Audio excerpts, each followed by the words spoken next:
take over, the slice will take over, but for the most part, it's like perfectly equal. Well, that's funny. Mm-hmm. Anyway, I'm ready. Okay. We don't need to start recording. We're already recording. Okay. Hello, everyone. Welcome back to the podcast. Been a while, but without going into personal details, let's just say we've had some interesting developments in our personal lives. Don't worry, no one's dead yet, but they will be soon. I'm kidding. Or am I? You'll never know. Seriously, though, we are here to talk about some dead topics, some new topics, and to have some fun. So, what topic do you want to cover first? DolphinVi. How about does Sekiro need an easy mode? Okay. Let's get We're that one gonna out of the way first. Yes, let's bring up that beaten and dead horse.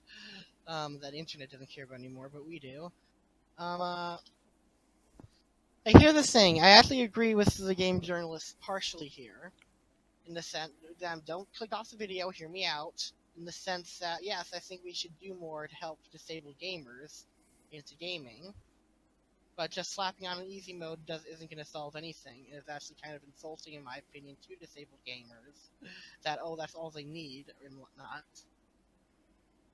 Like, I totally agree. Like, have different types of controllers, like better bindable controls and colorblind modes, more of that stuff. Like, all the stuff is things I think a lot of people have always advocated for.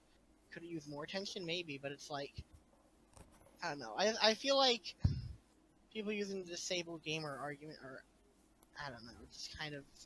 Well, there's already controllers for them. And And there's if I can't help disabled people that can beat Sekiro. I just can't help but wonder if this is like they're really just using them as a shield or whatnot. Well, of course they are.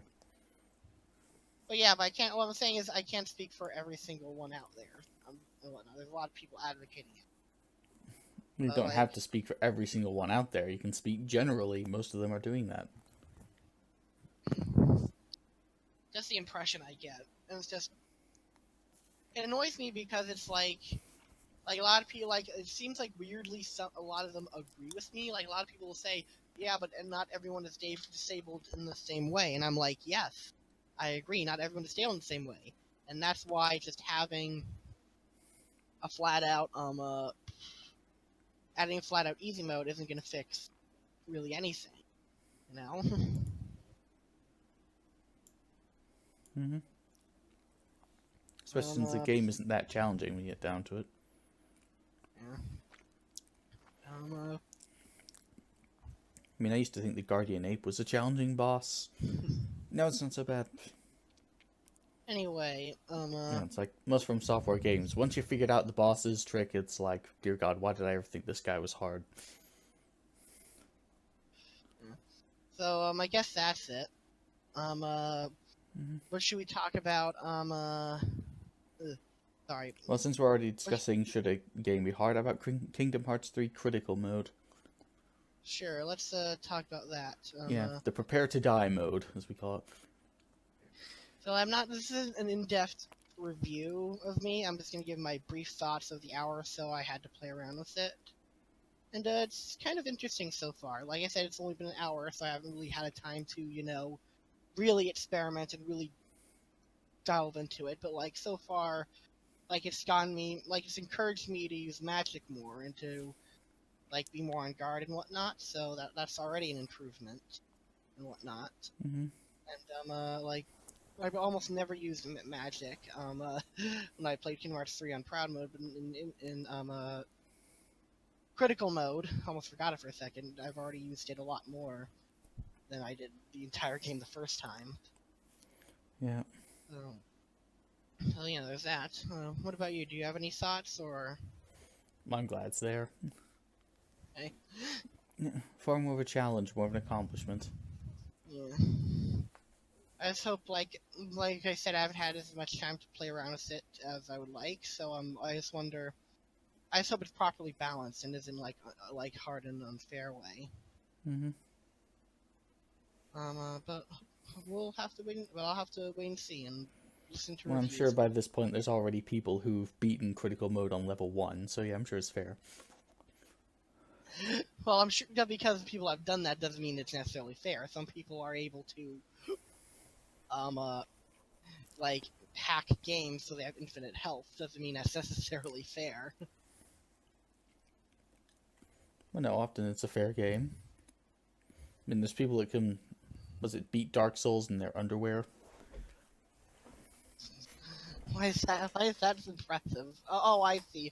I got it. I'm such a dumbass.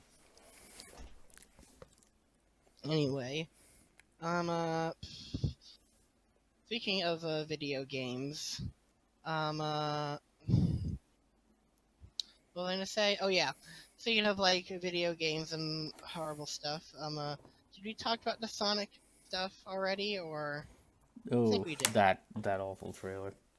Yeah, I think we did talk about it briefly actually, but I guess I Yeah, will and say how the once. Gangster's Paradise is what I think of when I think of Sonic the Hedgehog.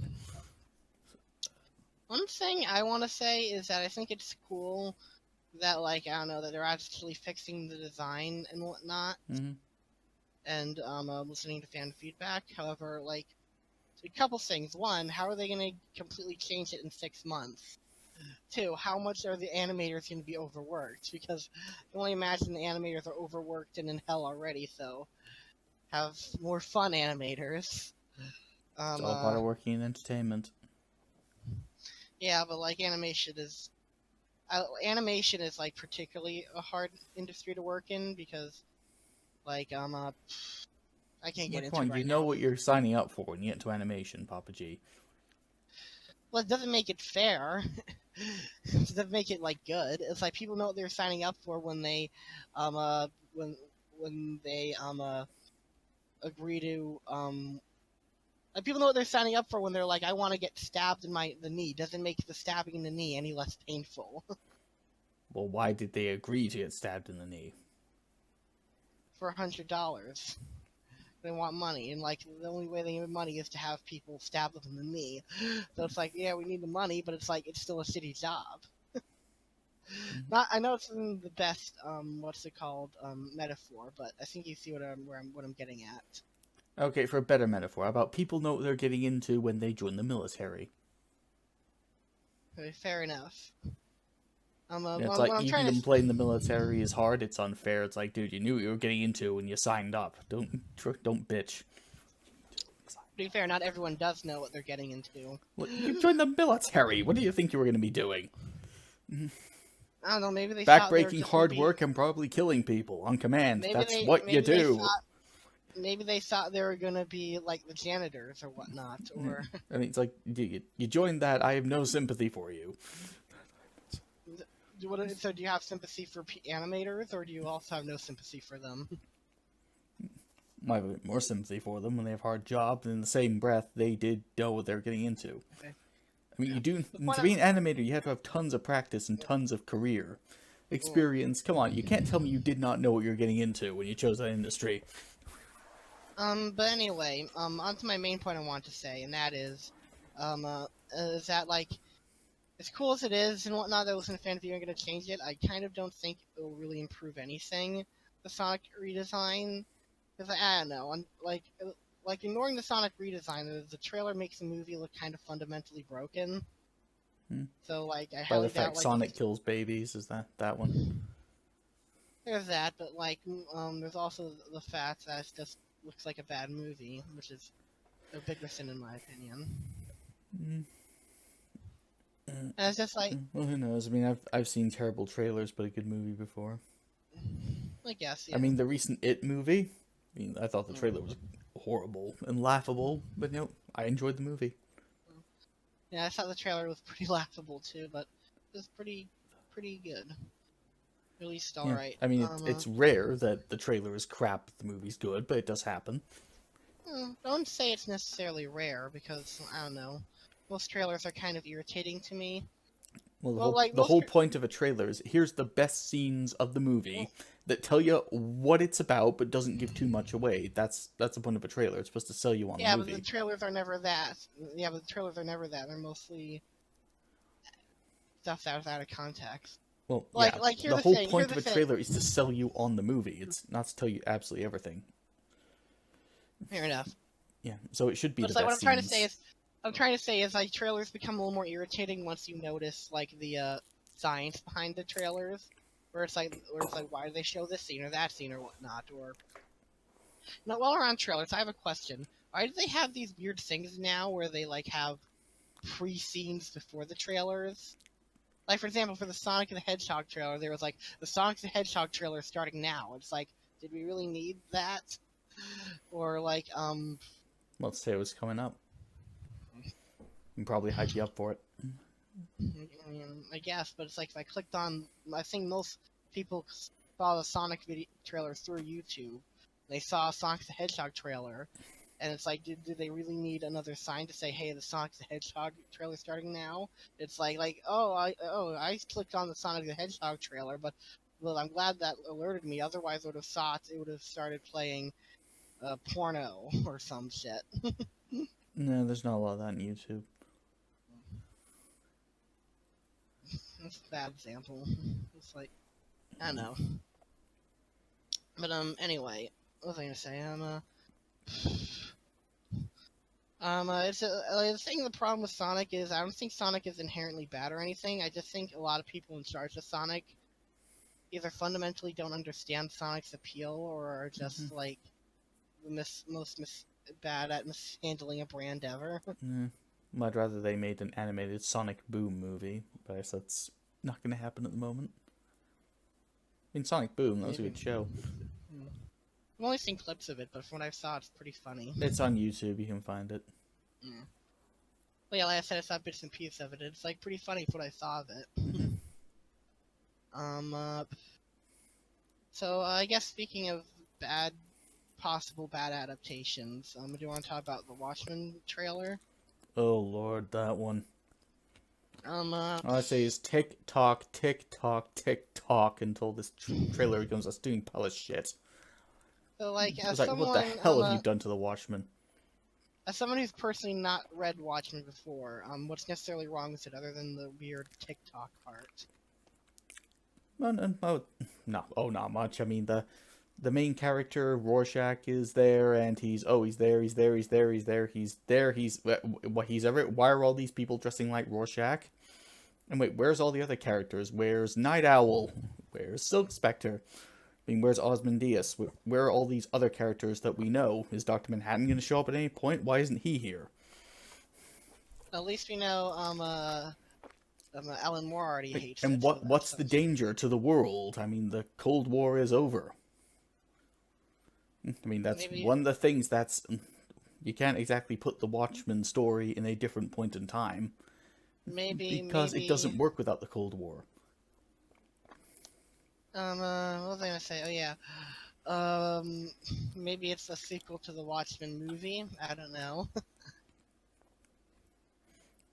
Yeah, but even then, what's the danger? I don't know.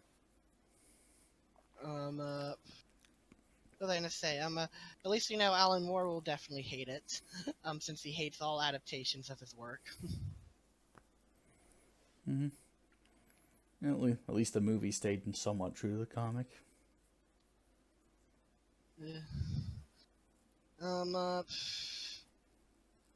Yeah, I don't have much else to say.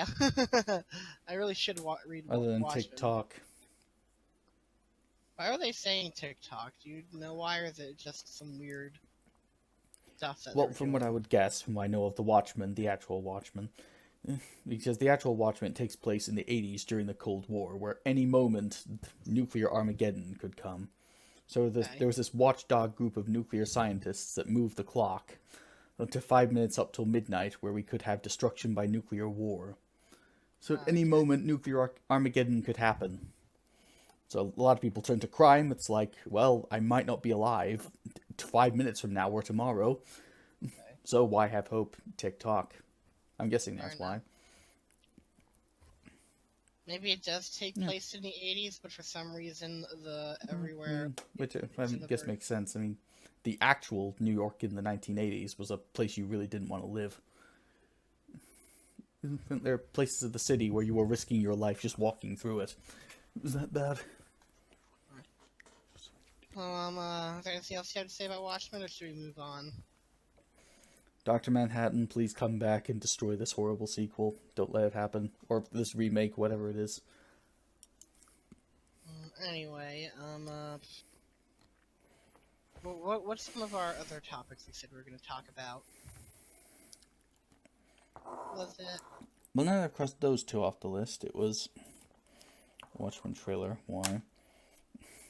There was the fake Captain Marvel petition. Alright. I almost wish that one was true. Alright, for those who don't know, there was this image going around Twitter of people saying, oh, isn't this ridiculous, or isn't this funny? Of supposedly SJWs created a petition to have a gay person of color be Captain Marvel. And a lot of people fell for it, but I looked into it, and yeah, it's bullshit. It was just created by 4chan.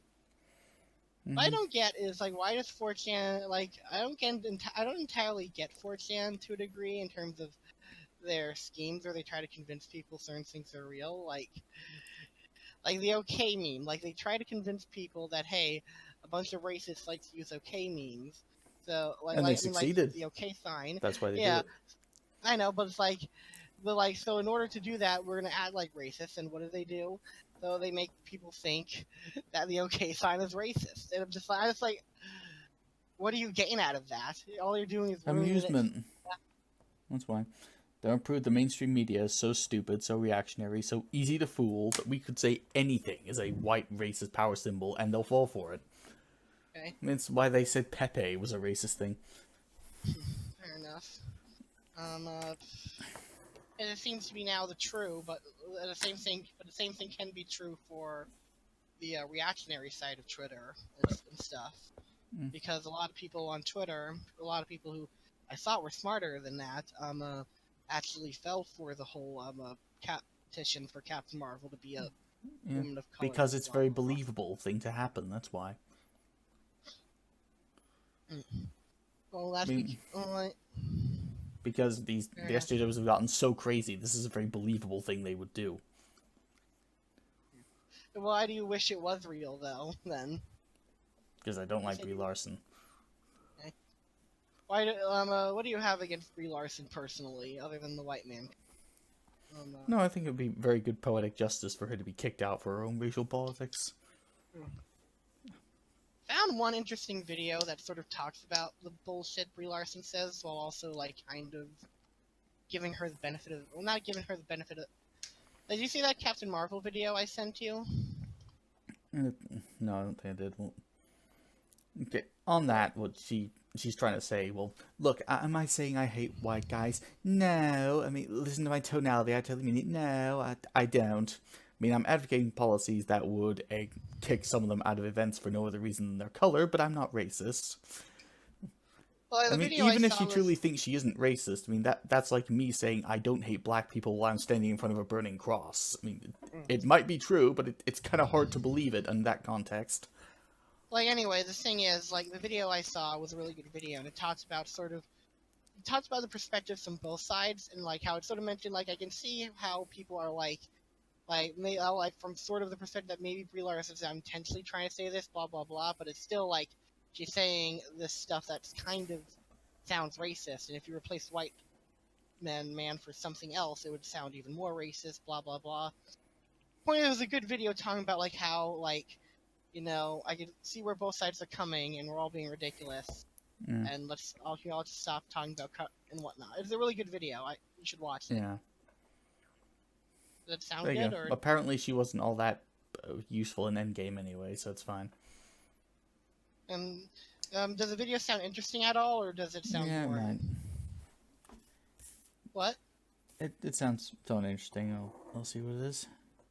It's pretty much saying, like, they can kind of see, it's like I can kind of see the good side of what they're trying to say, but she's not communicated at all, and she's sounding really racist and whatnot. You know what I mean? Mm-hmm. Yes, and, I know what you mean. Thank you very much. What? Was that what? Seriously, do you not watch YouTube at all? Oh, okay. People in the comments, tell them what that means if you comment on this. Oh, okay, I see. But like anyway, my only problem with the Brie Larson drama is that it's allowing Captain Marvel to continue to be a topic of conversation. And like, here's the thing: most Captain Marvel conversations aren't on Captain Marvel; it's on Brie Larson because it's such a boring movie Yeah. that's the most interesting thing about it. And like, I hate Well, yeah. how Well, yeah. Captain. Captain Marvel is just a boring character. It can't be helped. I just can you just stop talking about a boring movie like Captain Marvel and like talk about I don't know Mm-hmm. something else. As in, she was But right all along. She has no attachments. She has no change. It's like, anyway, and that was crap because the movie had so much potential. yeah. It's like, wait, the people I thought were my family all these years actually kidnapped me, and they've been brainwashing me to hunt down innocent people? Oh, okay. Yeah, I guess that happens. It's like Tuesday. I'm gonna join the good side now. I was like, no, that is not how you would act in that sort of scenario. I mean, there were so many great ways they could have taken that to get invested in this character, and they just blew it.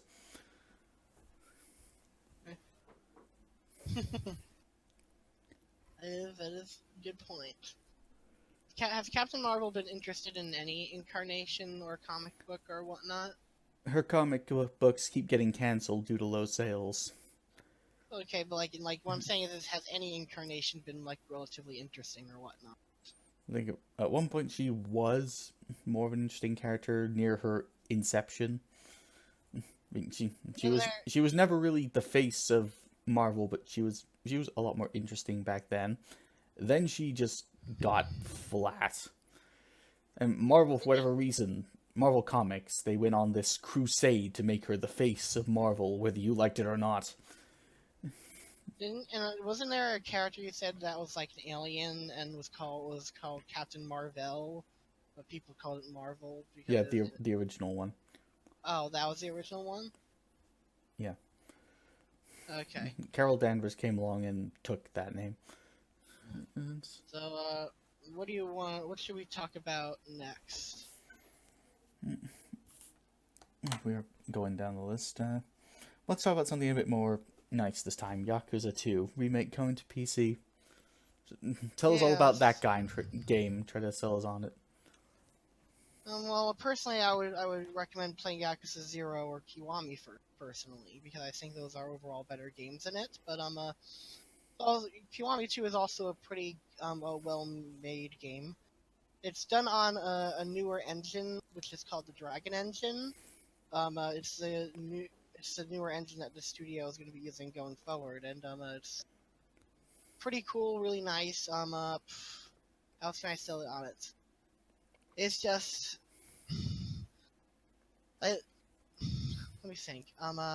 Like here's the thing: don't buy Kiwami 2 yet. What you should buy first is Yakuza 0 and maybe Kiwami 1, and buy those. And why you should buy those first because there's karaoke. You get to play sort of a Yakuza type, but that's actually a good guy. It's like crime. It's a great story. It's like I can't do it justice. Look up reviews that can do it justice. Yeah, you're technically a criminal, but you are a good guy. I can get behind that. I mean, Persona 5 was basically that. You're a criminal, but a good guy. Sort of criminal. Sorry, yeah. But yeah, it's yeah, you're kind of stealing people's hearts. That's criminal. Yeah, I guess so. Yeah, that's true. I don't see any constitutional law that specifically says it's against that. I'm just joking. I'm just pulling your leg. But it's like, I don't know. It's like it starts a guy who like starts out in Yakuza, but then sort of leaves it and whatnot for reasons I'm not going to get disclosed, and sort of goes on his own sort of adventure. And it's like mystery. There's drama. There's like tons of really great characters. The soundtrack is like freaking amazing. The combat is great. There's like so many great there's so many great mini games that you could get lost in for hours because they're so well made. Like there's like pool mini game. There's that's really good. There's what else is there? I'm trying to remember. I almost said Tetris, but no, there's not a Tetris. There's a Sega arcade where you can just play a bunch of really old video games. There's darts.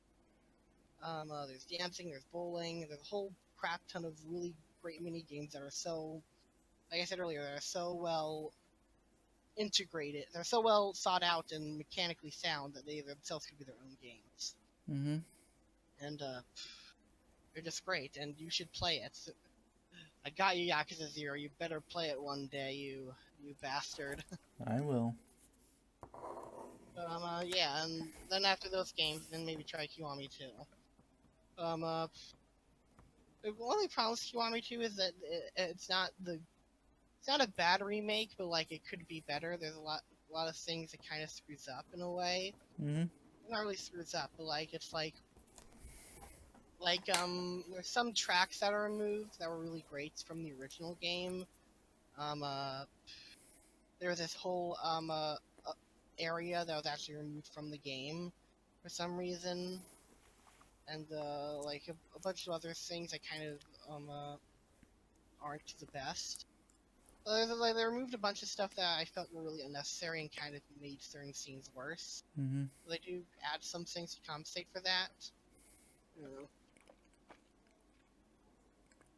Like, one scene in my opinion is I don't know, your results may vary, but in my opinion, there's one scene which I won't spoil, that's near the end of the game, that I kind of is butchered in the remake due to a simple music change and whatnot. But overall, it's still a pretty good game, and I would recommend it. Just come to PC. Hopefully, I'm ready. Hopefully, more Yakuza-like games come to PC. Yeah. Because I like them. Looks good, 'cause now apparently all the David Cage games are coming to PC now. Yes, David Cage. Yeah, your favorite game developer. I was annoyed by him because he's like so kind of pretentious and full of himself. Like he gave Well, a you can tweet afford out. to be successful. Like, let me see if I can find a tweet really quick that really kind of like made me roll my eyes so hard they went inside my head. Where is it? Here we go. One sec, come on, load. Never mind, I'll read it from the tweet. It says like Detroit Became Human changed me forever. It proved that video games didn't have to be about killing people. They could evoke complex themes and subtle emotions, resonate differently with different people. And I'm just like, oh, fuck off when I read that. And I'm like, he's acting like this grand auteur and whatnot. And I'm like, that finally proved that games are art and stuff. And I'm like, yes, because this is the first time games have explored dark or interesting themes. Meanwhile, the early 2000s called with games like Eco, Silent Hill 2, Silent Hill 3, Silent Hill 1, Metal Gear Solid 2, and a whole shitload of other games that exist. You know what I mean? Mm-hmm. And, Well, even so, his game was successful. Now coming to PC, he has the right to gloat a bit. Well, no, I know, but like, doesn't that tweet sound a little bit pretentious and full of himself? Like, it proved that like video games are not about this or that. It's like, didn't you already know that, and that's why you started making your games in the first place? Mm-hmm. I just find it funny how he says this game's not about killing people, and like I guess that's not technically true, but you can kill a bunch of people in the game. Yeah, you can have a game where you kill people. It's not about killing people.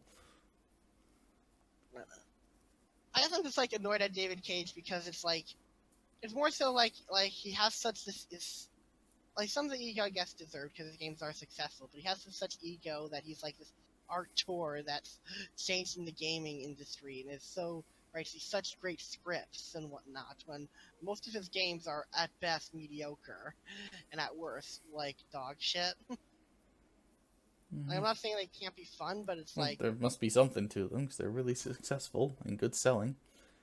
Yeah. I mean, that's what matters. Your game doesn't have to be the best thing ever, just to sell well.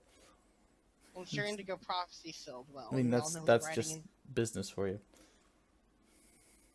Yeah, that doesn't give you the right to act like you're an auteur and whatnot. Like imagine if the directors of Captain Marvel came out and acted like they redefined the movie industry and whatnot, thanks to this Captain Marvel. Will you roll your eyes a bit? Considering all the controversy surrounding that movie, not really. In fact, all the people Fair. that bought tickets and never showed up. It's Wasn't like, that debunked? Disney, did you do something here? Wasn't that debunked somewhere? I could have sworn it was like debunked or something. And it might have been. It might not have been. I honestly don't get. Well, based on what happened in Endgame, I'd say Marvel is trying to. Okay, yeah, we have Captain Marvel, but we're not talking about her that much. Okay, you get your way. I think there's only she only got 15 minutes of screen time apparently. Yeah, but yeah, I wonder how much that is due to Captain Marvel's reaction and how much it is that that's how they always planned it, because this movie had to be in development for like years and years. Well, apparently they had two cuts of the movie, one where she was more prominent, another where she was barely in it, just in case. But like, I don't know. Has anyone official has that a rumor, or has someone official actually stated that? Because I don't know. Yeah, you never know. Might be true. I did hear that rumor too, so that might be true, but I don't know. I just wish Captain Marvel was good. Based on the comics, I always had a feeling it was not going to be that good. Anyway, what else should we talk about? It seems you just cannot make a well-written female character in a movie these days. That's not true. There's tons of... Well, mainstream movie theaters can't. A lot of people, what about Black Widow? A lot of people like Black Widow. Yeah, and the moment something bad happened to her, the director was lambasted by the feminist mafia. There's also Alita Battle Angel. Yeah, that's not Disney, though. What? The problem is, to make a well-written female character, something bad has to happen to them at some point. They have to go through conflict. And so many people in Hollywood don't like that. I wouldn't say there's like no good female characters out there. Are you really saying there's no good female characters Do not put words in my mouth. I never said that. So what did you say? I said it's very hard to write one with the way Hollywood is. I see. Yeah, fair enough. I mean, I'd never think there's no well-written female characters. Aqua, for example. Who do you think's on my wallpaper on my desktop? Fair enough. Speaking of I wish she was better used in Kingdom Hearts. Should we talk about Projared? Speaking of females and whatnot. Projared, what happened to you? So I guess we should give at least a brief recap of what's been happening.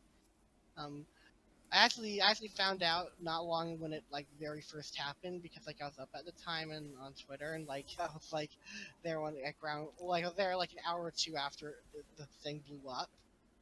And for those who don't know, I think the Projared states on Twitter that him and his wife are getting divorced.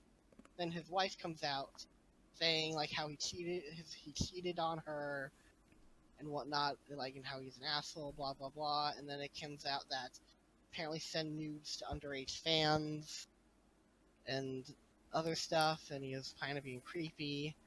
It just, is there anything else I missed, or is that a good summary? That's a good summary. So there's a lesson here, children. Yeah, never get married, that's one of the lessons. So what would you consider the next lesson is, Babaji? Don't start sending people nudes if you're a YouTuber with over 1 million subscribers, or if you aim to be one day a YouTuber with 1 million subscribers. That shit is definitely going to come back to haunt you at some point or another. I'm just like, it's just, I don't even know what to say, because it's like, this is just, like... Yeah, your past will come back to haunt you in this day and age. It's just like, I was going to give Projared a benefit of doubt for a bit by saying, well, like, is there any evidence? But it's like, there's quite a bit of evidence that's been surfing out there in the web. Oh, yeah. Thankfully, I've seen censored versions of the evidence, so I have not actually seen his dick. He's already lost quite a lot of subscribers over it. I think I just 40,000. wonder what he's gonna do. What is he gonna do next? How is he gonna respond to this? If he's smart, he'll say nothing about it and continue on as normal. Maybe. Yeah, so if Projared ever hears this for some reason, just say nothing about it, continue as normal. In fact, he shouldn't have put that on Twitter. He should have just said nothing. He shouldn't have said anything. He should have just dealt with his divorce privately, like what normal people do. Yeah. But for some Because reason, what gets repeated gets remembered. In fact, that's very important when dealing with the media. What gets repeated gets remembered. So if they're ever trying to pin something on you, well, what about these allegations? Try to redirect to a different topic. I find it funny that some of Projaired's kind of like friends, Donald Trump does. Oh, now we've gone there. I find it funny because people like Peanut Butter Gamer and some other guys who are friends with Jared are really defending him, and I can understand wanting to defend your friend and whatnot. Maybe there's details you don't know, but you're so willing to go to defend him. Yet when Jontron said some dumb stuff on a podcast, they immediately disassociated themselves with him, we were never friends and blah blah blah. But Jared sends nudes to underage girls and cheats on his wife, and it's he's a good boy, guys. You don't understand. Because that's political. Politics poisons things. Yes. That's why we try not to discuss politics on this podcast. I find it funny. I just find it funny when his wife, Projared's wife, was describing the situation or whatnot. All Peanut Butter Gamer had to say was, he said a few things. One of the things he said was, "This ain't it, Chief," and whatnot. And I'm like, wow, what a great way to respond to this drama situation, using a fucking meme. Mm-hmm. Just for the heck of it, I actually went to Peanut Butter Gamer's most recent... I told you this, but I'm telling the viewers. I went to Peanut Butter Gamer's most recent video and just wrote in, "This ain't it, Chief," just to fuck with him. I don't think he's seen it, though, but, if he does see it, that'd be pretty funny. Probably get deleted if he saw it. Yeah, probably. So yeah, remember the lesson, people. Don't ever get married. And don't send nudes on the internet. So, I guess that'll be an interesting thing for Projared going forward. Yeah.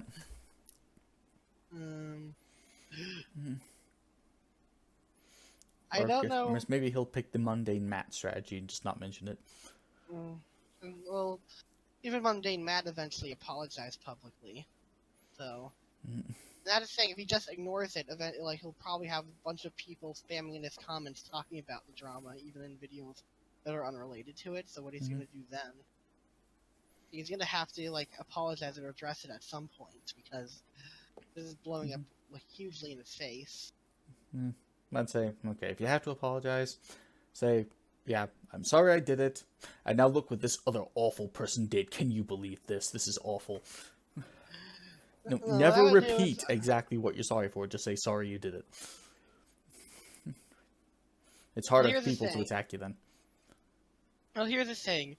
I would just completely... if I was him, I would just completely own up with it and say, I'm a fucking asshole, what I did was wrong, blah, blah, blah. I don't expect forgiveness. I just want to let you know that I am sorry and I will try to do better going forward, or something like that. It probably won't fix it, but it'll be the best thing he could do, you know? No, that would be the worst thing he could do. Why would that be the worst thing? Well, you never want to make an apology that long.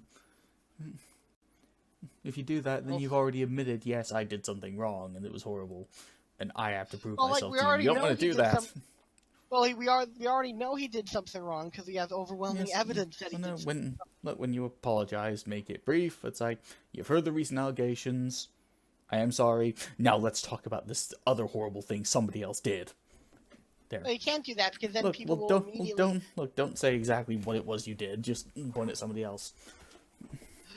The media machine will look somewhere else. No, you can't do that because, as stupid as the internet is, they're smarter than that, and they'll instantly catch on to what you're doing and whatnot, and be like, dude, you're trying to, what's the word?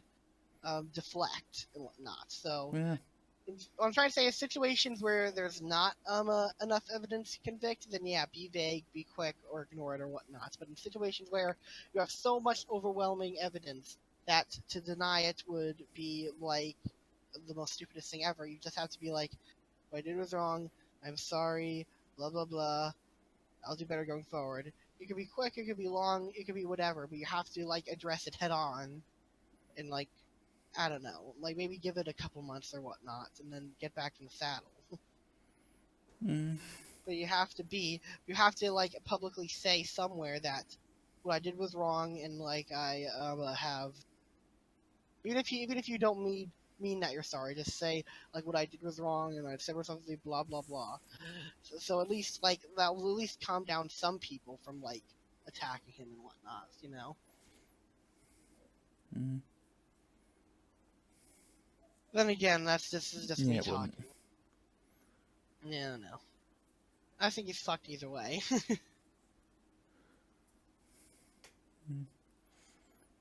I think eventually it'll blow over. We'll have to see who's right. So are you gonna watch any of his videos going forward, or you think you're done with him permanently? I can still respect his talents as a content creator. Yeah, that's fair enough. I mean, many of my game reviews were based off his style of doing things and just adding something different to them. Yeah. It's just I mean, come on, you can respect someone's talents even if they're terrible No, people. I completely agree with you. In fact, I'm really happy to hear that because like there's a lot of people I love as content creators or as artists who I kind of hate as people. Like, you ever hear of Roman Polanski? What? No. You haven't heard of Roman Polanski? No.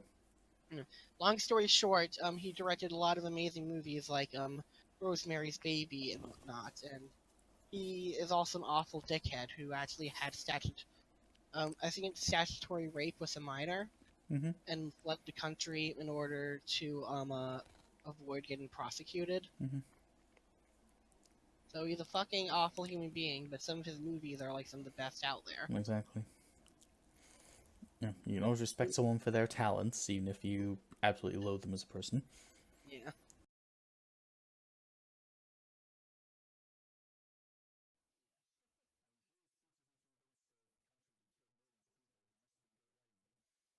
Yeah, certainly did something right. Anyway. And that got dark pretty quickly. Anyway, is there anything lighter we have to talk about? Well, since we've gone there, how about why the best writers are weirdos? Yeah, I believe personally... Actually, no, I didn't we need to go there. Why is it YouTubers turn to a-holes as they get bigger? Oh, yeah. That was one of the ones you want to talk about?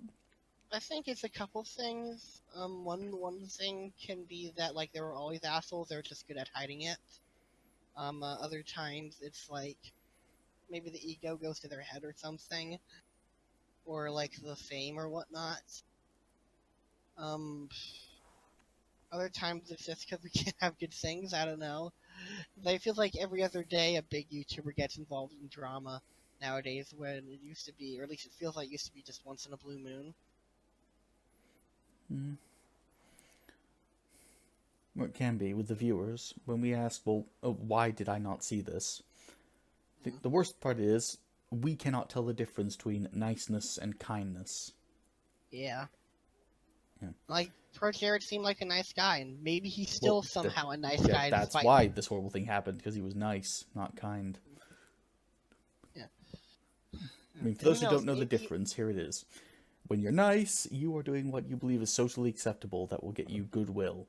When you're kind, you are good to people, regardless of what society thinks. And who knows, maybe somewhere deep down in that fucked up mind, he is a kind person, but he's just really stupid and also morally corrupt, if that makes sense, or probably doesn't. Sometimes you never know. I mean, people are people. They will do terrible things. Yeah. It's fucked up. I'm sure we've all been backstabbed by someone we thought we could trust at one point. Yeah. I've certainly been betrayed before. By people I thought I trusted, but thankfully it wasn't like traumatizing for me, or it wasn't like too major and whatnot. But it's when I was in elementary school, I was very trusting, like to a fault, and like that trust got me.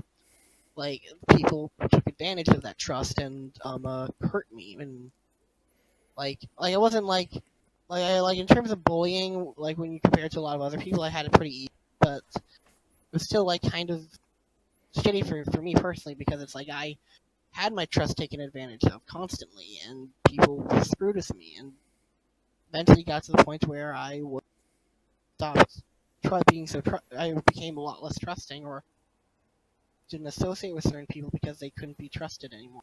Mm-hmm. Um, some of it was probably my fault because, like I said, I was trusting to a fault. But it's like, I don't know. I think I'm still generally a trusting person to a degree, but I'm definitely a lot more skeptical and whatnot than like when I was like in elementary school. I can see that. I mean, for those who don't know, when I agreed to do the podcast with him, he thought I was playing a prank on him. I didn't think you were playing a prank on me. Or that it was too good to be true.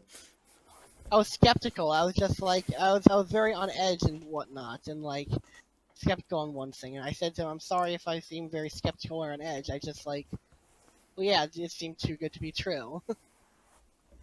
Because, like I said, like I've had, well, like yeah, part of it is because like I've been promised things by some people, and they've fucked me, and thus that causes me to be a lot more on edge. It's nothing against you or anyone, but it's like, you know, I don't know, you get what I'm saying, right? Mm-hmm.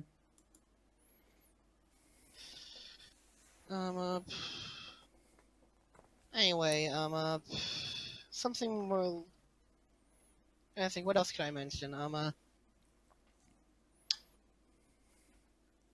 I guess there's a new Persona 5 remake slash repackaged thing coming out soon, so that should be fun. Mm-hmm. And speaking of Persona, you want to know why it is the best writers are weirdos? Oh yeah. Well, like I think I already know that answer actually to a degree. Why, like me and DolphinVi were talking about beforehand about how some of the best writers out there are a little bit weird or insane or something, like Alan Moore. And like I like think like part of that, like I don't know, this is gonna sound. I need to be careful how I say this. Like I think like some of the most creative people out there are a bit like what's the right word to use? I don't want to say on the spectrum, but are certainly see the world a bit differently than the average person does and whatnot. And like a lot of them and because they see the world differently, are able to think of very unique things that maybe the normal person wouldn't be able to think of. Does that make any sense? Yeah. At least that's my theory. Do you have a different theory? And I believe this because they do see things differently. Fair enough. Anyway, should we end the podcast here, or is there anything else you want to talk about? We can talk about if this is the final topic we're going to do, we can talk about the Final Fantasy VII trailer. Oh yeah, they finally released a 10-second trailer, or not 10 seconds, I don't know how long it is, but a very brief teaser trailer for Final Fantasy VII Remake, and said there will be more info in June. So, cool. Don't really know what else to say other than that. Looks interesting. What do you think? I think it'll be a good game. Hope it is. Assuming the combat's good. They've had to change that. I mean, the episodic thing I don't mind. I expected that. But everything else is fine. It's been so long, I wonder if they're even still keeping the episodic thing. Well, they'll have to. I'm interested to see how they translate certain events from the game into like HD. So that'll be interesting. No, the episodic thing's a given. They'll have to do that. mean, there's no way they can get around that part.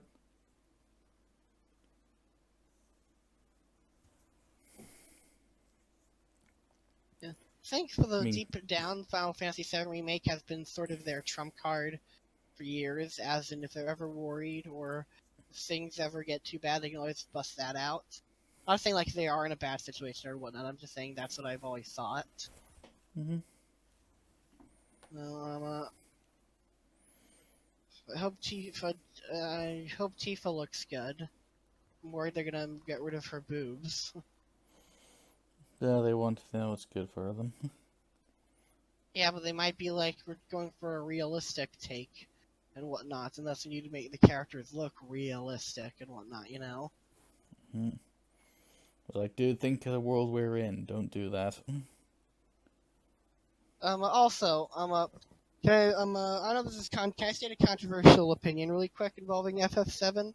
Sure. I don't know if this is controversial or not, but like, the model for Cloud in Smash is better than his model for In Advent Children. Is that a controversial opinion? No. Okay. Thought it might have The been. model for Smash was, after all, made a lot later, so it will be more defined. Well, I like it because I feel like it more so embraces the silliness of the original Final Fantasy VII and whatnot, and with this crazy spiky hair and whatnot. And like, I'm not saying the Advent Children design is bad. I'm just saying I like how in Smash it sort of developed. It sort of embraced it. You know what I mean? Mm-hmm. I'm trying to say is I generally like more stylized things into realism and whatnot. Yeah, trying to make it realistic is like the worst thing you could do. I mean, try to think of the plot of Final Fantasy VII. There's no way you could make that realistic. I mean, could you even explain the plot of Final Fantasy VII simply? I can explain it in like. I can explain it really poorly, simply, but to explain it effectively, simply no. Yeah. It's like one moment, okay, we're fighting this evil corporation that's gonna destroy the world. Next minute, we're fighting some guy called Sephiroth who came back from the dead. Then we're fighting a space alien.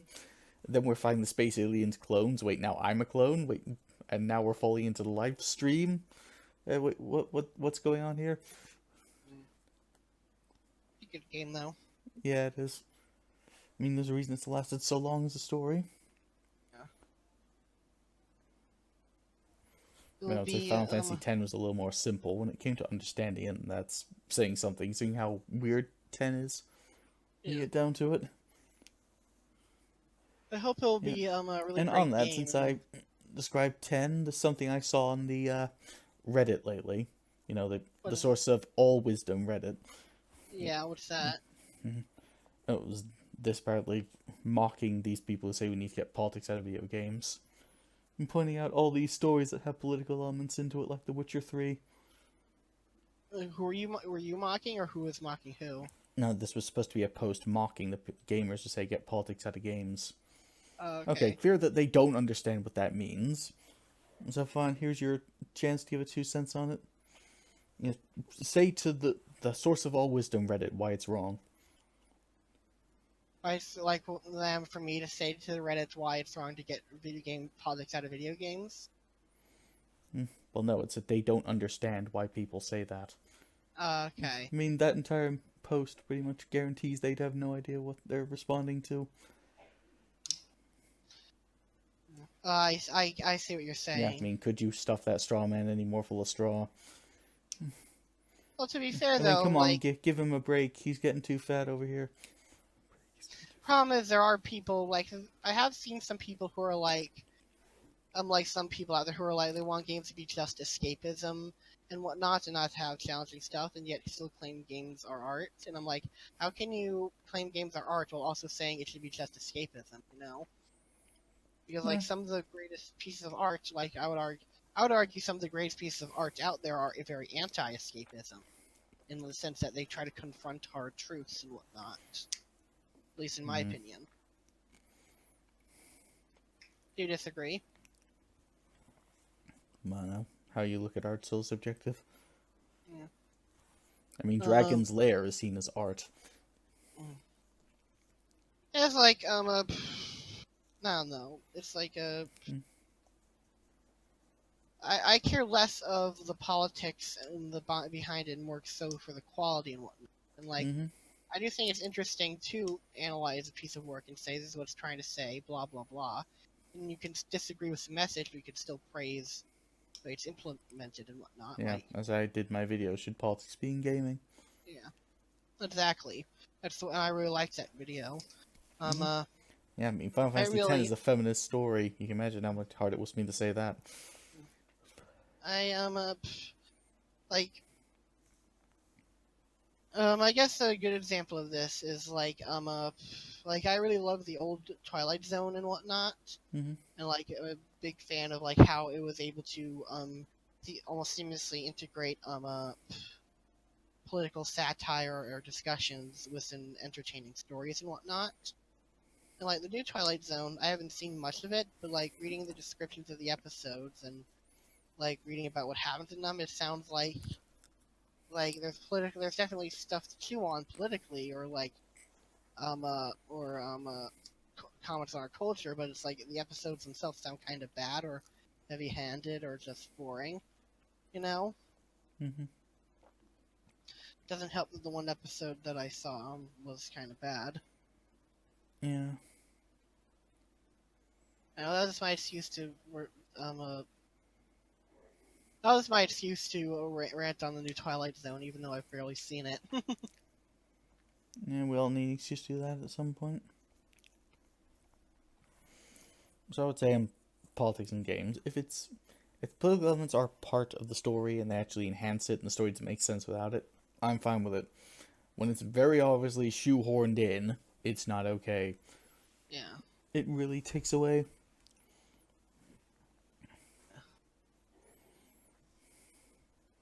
I was like Dishonored too. I mean, gameplay is Emily. I was fine with that. I mean, anyway, do you want to end the podcast here, or do you want to keep going? Well, since we talked about politics being in gaming, let's talk about another dead topic What's that? that we'll sure to get trapped in, Trap Shrine. Oh yeah, the fact that some people are trying to get it banned, and I saw someone on Twitter actually talking to the developer saying, "You guys don't understand. Trap is a slur and blah blah blah." And they're trying to argue, "No, it's not because of this and that." And it was back and forth of like the developers being really calm and tranquil, and the other Mm-hmm. person being very accusatory and whatnot. Yeah. I'm just like, I don't know. I don't Yeah. get. I See, don't there's know. nothing offensive about the game. I mean, I don't know. I don't understand. Not the censored version or the uncensored version. I don't really understand why people consider trap. I mean, I guess I do understand why they would consider it a slur, but it's like I don't know. Like words have context, you know. Like, Yeah. I mean, like, what's a good example of this? Like, finger can be like very different depending on the context. Like, if I finger you, or I have a pinky finger and whatnot, you know. Mm-hmm. They're two completely different contexts, but you don't see me advocating for us banning the word finger. Mm-hmm.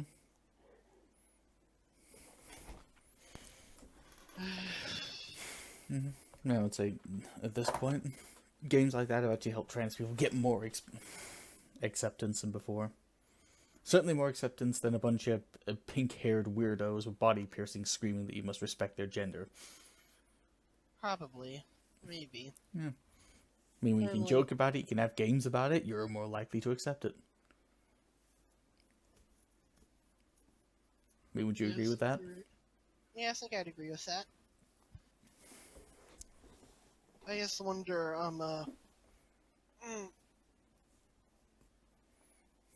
I just wonder, I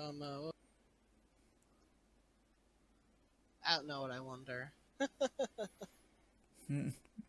Are there sex scenes in Trap Shrine? Yes, there are.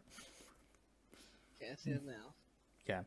Like, another thing is, like, So you have to patch the game to get them. I just hope people like will find like will one day understand that a trap and a trans person are two different things. Mm-hmm. I think you're preaching to the choir there, Papa G. Thankfully, the majority of the internet seems to get it, though. Yeah. I feel like I'm always. Sometimes I feel like I'm always preaching to the choir, but then I go on Twitter and I'm like, I feel like I'm the only one in the world that makes sense. No. I think it's most people that already know the truth don't need to go onto Twitter. I mean, come on, traps are very popular in fiction at the moment. Yeah. I guess that's just like that's part of why I don't want to get a Twitter account, because I know if I ever were to get a Twitter account, I would just it would just be me arguing with people constantly. I just like don't need that in my life. You know what I mean? Me not having a Twitter account means I won't be tempted to do that. It's one of the reasons I deleted Twitter from my phone until I needed it again. Like, I don't know. Occasionally it happens in YouTube comments, but it's like it happens a lot less often than I do. And then I get triggered a lot. I get like angry a lot less at YouTube comments than I am at Twitter comments, even though like YouTube can be pretty awful at times, you know.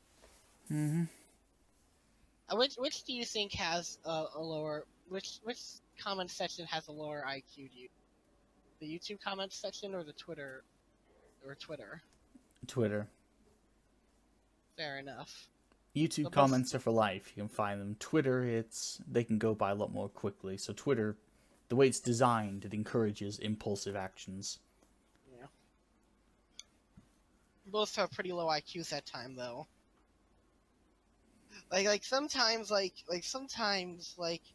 never for banning the YouTube comments section, but like every once in a while I'll come across a YouTube comment section that's so stupid and whatnot, and I'm just like, I don't know what I want to do. I think I want to just bang my head against the wall on how stupid some. And then again, I just think about that generally. I just want to. We need to just get rid of all the stupid people in the world and replace them with people. No, depending on what you define as stupid. I mean, the kinds of people that go, oh, your advertisement appears over this video, therefore you support what they support, Those people I could shove off a cliff. I mean, they're the ones causing the adpocalypse, you're the problem. I mean, that's why the apocalypse happens, if you don't know. Yeah, I know that's how the apocalypse started. Yeah, it's actually not YouTube's fault for being a bad website. Well, actually, it is YouTube's fault since it is the site, but it's not all their fault. No, the thing is, users like us, we don't pay for YouTube. The advertisers pay for it. So if the advertisers get pissy for any reason, well, YouTube has to bend the knee and do what they say. Fair enough. It's got to make money somehow. Problem is, the advertisers are being manipulated by these SJW hate mobs who say, well, your ad runs on this video, you clearly support their hate speech, Those are the guys that need to be shoved off a cliff. They're the reason for the apocalypse. Yeah. So actually, don't blame YouTube for this. I don't think YouTube really could do anything else. It's like, I never got the, like, guilt by association stuff. Like, well, that's always been a thing. Yeah, it's always been a thing. Not just with SJWs, it's always been a thing where it's like, you've been vaguely associated with this guy who knew this guy who knew this guy who knew this guy who was buddies with this guy who once said the N-word. Thus, you are an evil person and must be canceled. Yeah. It's also, movies also do that to a degree. Like, movies constantly will say things like, from the producers of this or the producers of that. I was waiting for the day where we get from the humans that were vaguely associated with other humans that worked on this movie. Well, I think they say from the producers because it's like, okay, it's like a resume. Here, we're trying to pre-sell in the movie. These people know what they're doing. Yeah. Anyway, I need to get going now, so do you want to end it here? Yeah, what was there one other thing you want to get? Well, before we continue, actually, I see my parents are home, so can I just go really quick and I'll be right back? Okay. They only like I'll get the last topic for you. Okay. Be right back.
I'm back.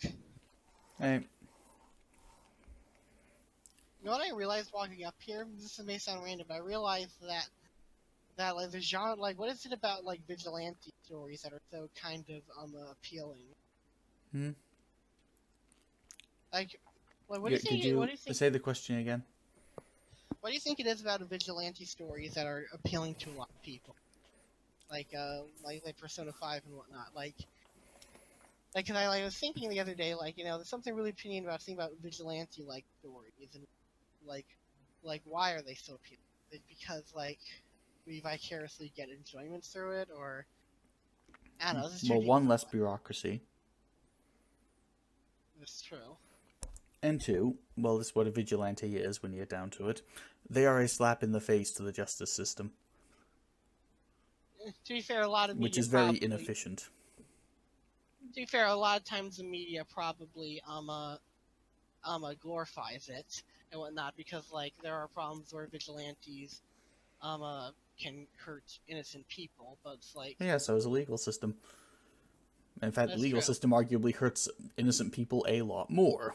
If you really want me to get down to that in a different video, I will. Yeah. And I think like Persona 5, Yeah. like I don't know this And for a when the fact, legal but system does it, they often have an entire line defending them from any consequences. and like one other thing about Persona 5 is like I don't know this for certain, but I wonder like how if it's controversial in anyone in Japan because I know Japan a big part of Japanese culture is respecting those in charge and whatnot, and it's the whole game about sort of saying fuck you to those in power. So I wonder if it's like controversial at all. Probably, that's probably why it works. Probably, yeah. Probably a number of Yeah. Japanese people out there who hate the way their society is run and whatnot. Yeah.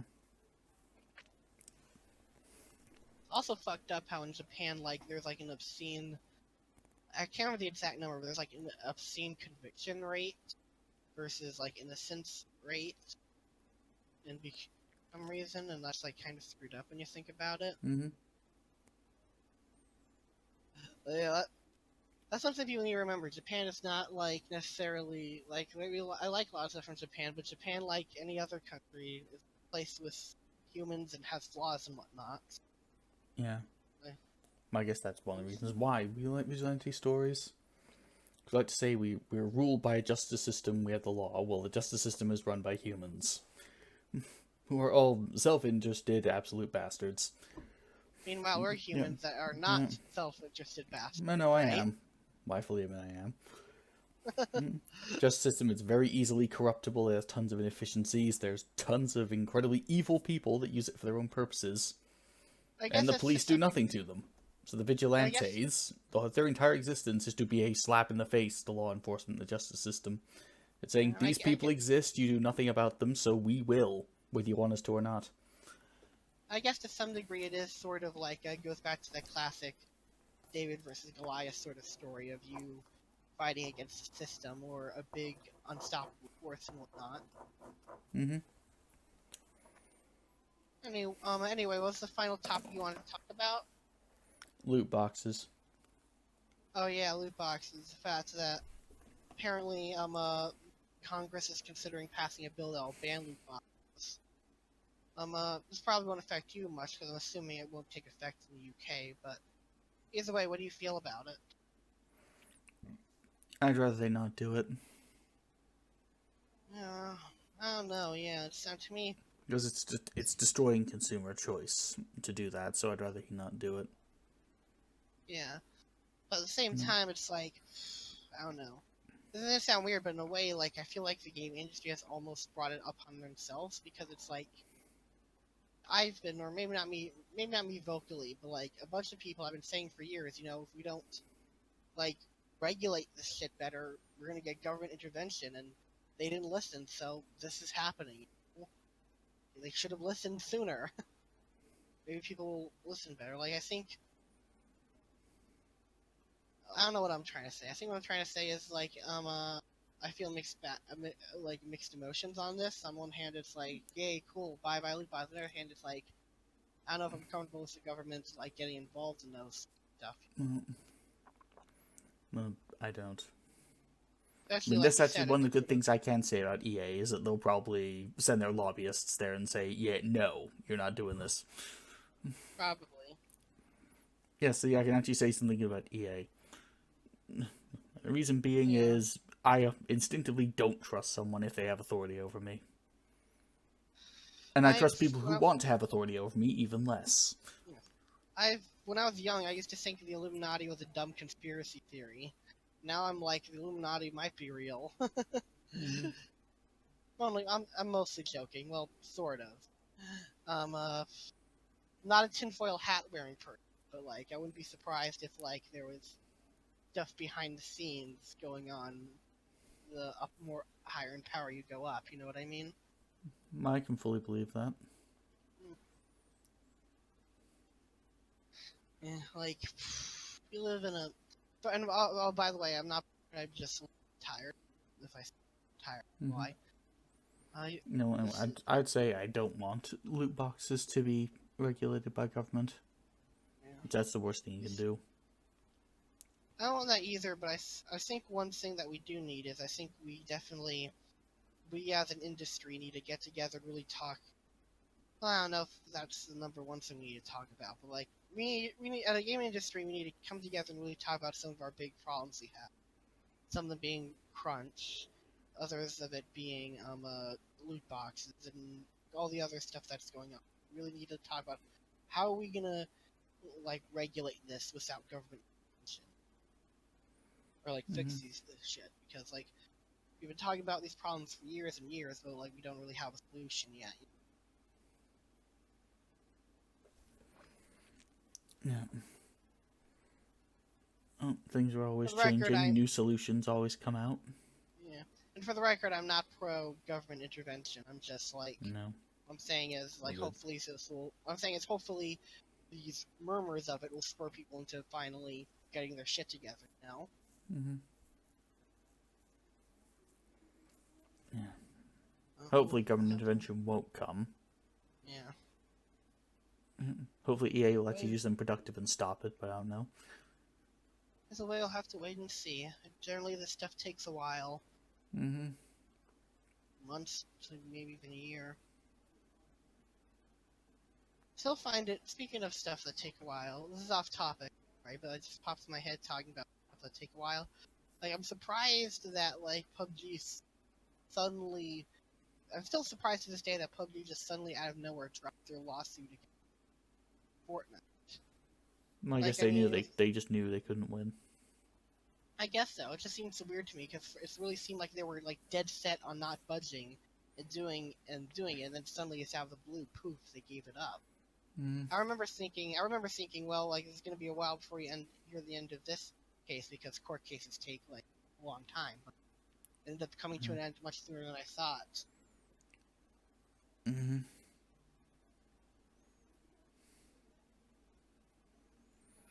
That they finally came to the idea, suing the people who own the engine we used to make our game. Probably not a good idea.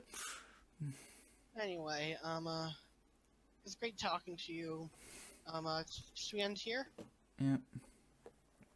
So for those watching, thanks for watching, and see you next time. Hopefully, we'll have more to talk about next week, or whenever we do it again. Yeah. See ya. See you next time.